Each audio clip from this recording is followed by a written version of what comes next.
Le jeudi, jeudi culture. Bienvenue dans l'antre créatif de l'artiste et musicienne Annabelle Play. Elle nous accueille dans son studio. Son monde, c'est le son. Son art, la musique expérimentale.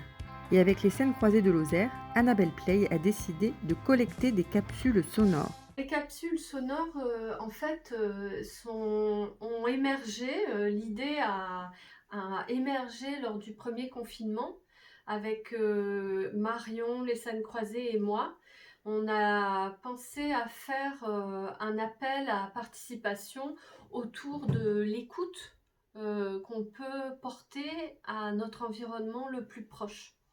Et comme au premier confinement, c'est vrai qu'il y a eu un changement, beaucoup effectivement dans les villes, autour du volume sonore dans lequel on est baigné continuellement. Alors c'était plus flagrant en ville, mais quand même en Lozère aussi, il y a eu un changement du fait qu'il y avait quasiment plus d'activité. Et du coup, j'ai eu envie de travailler sur cette notion d'écoute qui me semble capitale. On reçoit énormément d'informations de tous les côtés. On est énormément focalisé sur les images et assez peu sur le son. Or, le son, le bruit, la pollution sonore nous atteint autant que la pollution visuelle, mais on y prête certainement moins attention et comment dire, on, on ne met pas de priorité dans ce qu'on écoute. On prend tout et puis on n'y prête pas attention. Donc tout ça pour vous dire que j'avais vraiment envie qu'on tende l'oreille pour capter tous les sons qui nous entourent au quotidien pendant ce confinement où on était limité à 1 kilomètre ou en tout cas très proche de chez nous et de demander au public, aux gens, aux Lozériens, d'enregistrer avec leur téléphone portable, avec ce qu'ils pouvaient, les petits magnétos, enfin en général c'est plutôt les téléphones portables, de faire une captation sonore à leur fenêtre ou dans leur jardin ou à 100 mètres de chez eux du son qui entoure leur espace de vie. Qu'est-ce qu'on entend en Voilà, qu'est-ce Lozère? qu'on entend en Lozère? Donc, il y a énormément d'oiseaux, il y a énormément d'insectes. Alors, il y a une vie animale importante, la vie des insectes, et tout ça évolue aussi en fonction des saisons, des heures de la journée. On n'entend pas la même chose le matin que le soir, la nuit ou à la tombée du jour et à midi, par exemple. Ici, c'est vrai qu'il y a encore cette tradition des cloches aussi, de villages qui sonnent.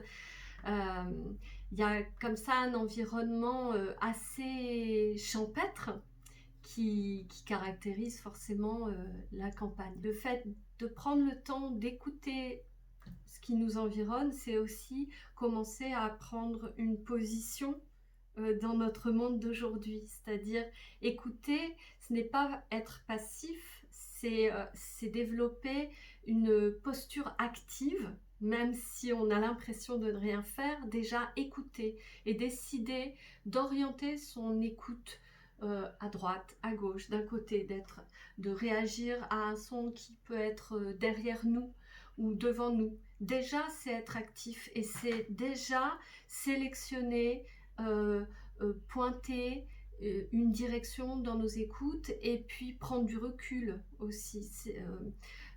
Décider de ce qu'on a envie d'entendre, de ce qu'on a envie de mettre à l'écart et aussi ensuite de pouvoir témoigner d'un moment donné et même encore plus largement le fait de prendre des prises de son, de faire des prises de son, pardon, c'est aussi créer une archive qui permet de créer une mémoire. C'est vrai qu'on est dans la société de l'image. Oui, On prend beaucoup de photos, on fait oui, beaucoup de vidéos. oui, Et le son est négligé. Est-ce qu'on est oui. bien éduqué au son? Pas tellement. Eh bien, je pense que non. Je crois que l'image est très très séductrice. elle nous capte et elle nous hypnotise, parfois même nous endort. Bon, moi, j'aime beaucoup l'image et j'aime beaucoup créer avec des images, mais c'est vrai que ben, la télévision, les écrans, les ordinateurs, les réseaux sociaux ont pris le pas euh, depuis longtemps sur le son et qu'effectivement, on n'est pas assez éveillé au phénomène sonore, à l'écoute de notre monde sonore, à l'écoute et même à l'écoute, je dirais, des uns et des autres. Je crois qu'il y a vraiment quelque chose là à questionner.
Là, par exemple, vous voyez, c'est une musique qui n'est pas terminée.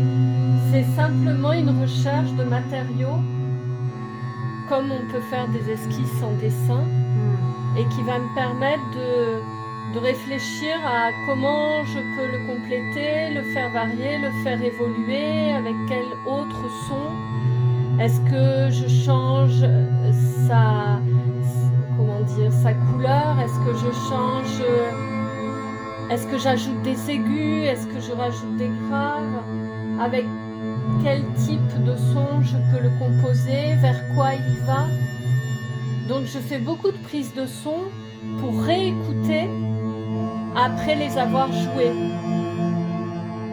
Parce que quand on enregistre, quand on joue, on a une écoute, mais c'est toujours important de prendre du recul et de la distance et de pouvoir réécouter sans rien faire, juste sans manipuler les machines et juste écouter le son et pouvoir prendre des décisions à partir de là. Et ça, vous l'avez, c'est un son que vous avez créé, c'est pas un son que vous avez enregistré en quelque part. C'est un son que j'ai créé avec cet assemblage de machines. Ok. Voilà. Ce n'est pas un son préexistant. Et bon, après, je sais pas je me rappelle plus ce qu'il y a avant, mais voilà, tous les sons qu'il y a là sont créés avec ces machines-là.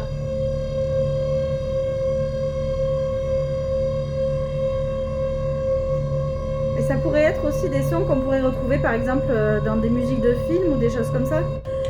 Oui.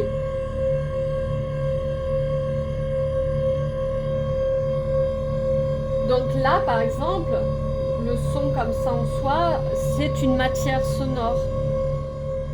Après, il s'agit d'avoir une pensée de composition pour savoir ce qu'on va en faire. Ça ne reste qu'une matière.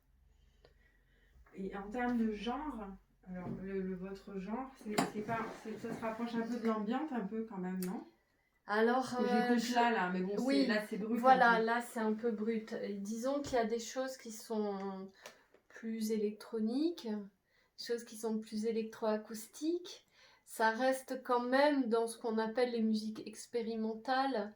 Et effectivement, il y a un mélange. J'aime bien avoir différents axes pour pouvoir exprimer tout ce que j'ai envie d'exprimer. Donc, il y a effectivement un côté ambiante qu'on retrouve avec des nappes de son qui peuvent comme ça évoluer lentement, ou alors avec des choses très saturées qu'on peut retrouver dans le rock, avec des guitares, saturées par exemple, mais que je fais avec ces machines. Donc il y a tout un panel, de sons, heu Et ce qu'il faut comprendre aussi, c'est qu'avec des machines et avec des ordinateurs, la création, elle est illimitée, hein, quasiment. oui, oui, c'est ça, c'est qu'en fait, c'est même un petit peu piégeux parce que je pense que c'est là que c'est qu'on se pose en tant que, compositeur ou compositrice, dans le sens de composer